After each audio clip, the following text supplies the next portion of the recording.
it's like to be a honeybee and what is shelving them. Life for most honeybees is all about making honey. So let's take a look about what it would be like to be inside of a hive. The worker bee, the most abundant bee of the hive. Well, actually, this guy isn't a worker bee, but we'll get back to him later.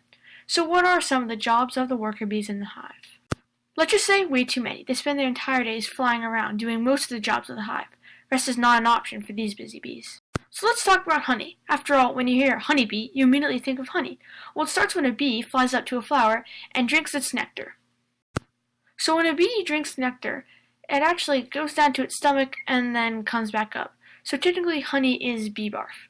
Once they have the honey, they then put it into comb and cap it off for later. So now the lifespan of the bee. Well, the winter lifespan compared to the summer lifespan is much different. In the winter, they can live up to 8 months longer, since in the summer they work themselves to death. All the worker bees of the hive are female, so where are the males? Well, the males are called drones, and they don't do much. Remember how I said we get back to this guy? Well, he's a drone, and if you notice, he has huge eyes, which give away his sole purpose, finding and mating with queens.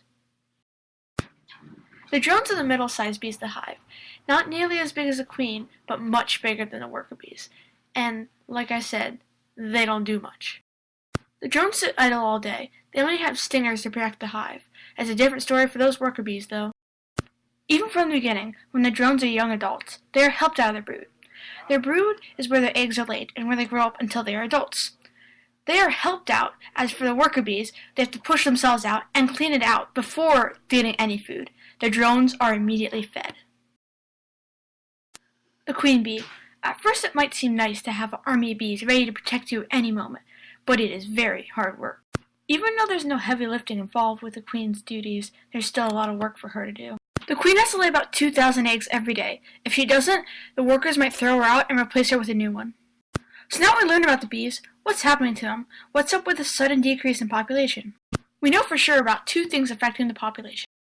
Pesticides. Now imagine this is a field of flowers, and there's some weeds, so you spray it with a pesticide. Now that pesticide is in the flower, and when a bee comes along and drinks its nectar, now that pesticide is inside the bee for good. Now the bee flies back to the hive to make some honey. When the bee flies back to the hive, the pesticide is still inside of her, and now it's inside of the honey that she makes. So now, not only does the original bee die, but all the other bees that eat off that same thing of honey, that's a lot of dead bees from one flower. So what else is hurting their population, other than pesticides? Deforestation and habitat loss. What do you think bees eat? Wildflower fields suddenly gone and others going down at an alarming rate. Scary, isn't it?